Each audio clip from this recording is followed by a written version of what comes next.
Барыңызға сәлем достар, сіздермен Гүлжанат. Бүгін сіздерге табада қуырылып пісірілетін тауықтың рецептін ұсынамын. Оны орысша цыпленок табака деп атайды. Арнайы жаңағы сарымсақты соуспен беріледі. Дәмі өте керемет. Негізі бұл Грузия елінің тағамы. Табака деп аталған себебі өйткені оның үстін табақпен жаңағы басып пісіреді. Видеоны соңына дейін қараңыздар, сіздерге түсінікті болады деп ойлаймын, және де бұл тағам өте дәмді. Сіздерге ұнайтынына 100% сенімдімін.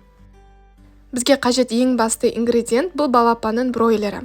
Негізі супермаркетте цыпленок табака деп осылай жаңағы кесіліп арнайы сатылады. Егер сіздерде ондай болмаса, балапанның бройлерін алып, төс жағынан ортасынан кессеңіздер болады. Кейін етке арналған балғамен төс жағын осылай ұрып шығыңыздар. Бұл не үшін қажет десеңіздер, біздің етіміз балғын, дәмді, жұмсақ болу үшін, және де маринад жақсы сіңу үшін осылай ұрып шығу қажет. Енді біз маринадты дайындаймыз. Менде ыдыста күнбағыс майы, оның үстіне мен қазір дәміне қарай тұз саламын.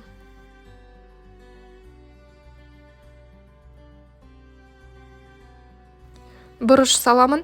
Жалпы сіздерде қандай дәмдеуіштер бар, солардың қалағанын өзіңіз қоссаңыздар болады. Мысалы, менде паприка бар, өзім паприканы қатты ұнатамын. Паприканы салдым. Және орегано деген менде дәмдеуіш бар, соны да салдым. Міне қазір мен салып жатырған орегано деп аталады.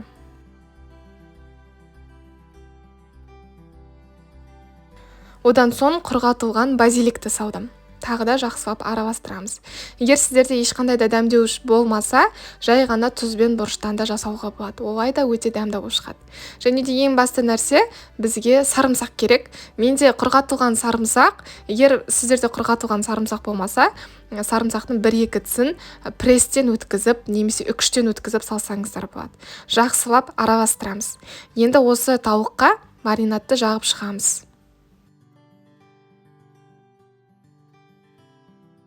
Бірінші тауықтың ішкі жағына, одан соң сыртына жағып шығамыз.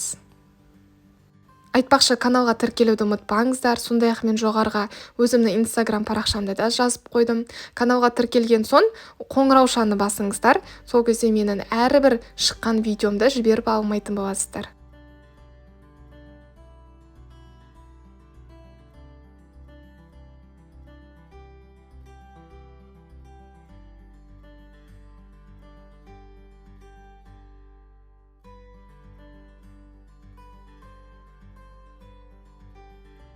Маринадталған тауық кемінде 30 минут маринады сіңіп тұруы керек.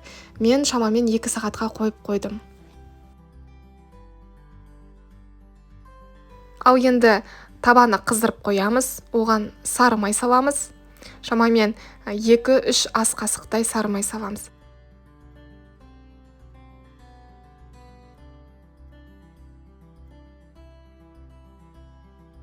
Табамыз қызған соң тауықты ішкі жағынан осылай орналастырамыз.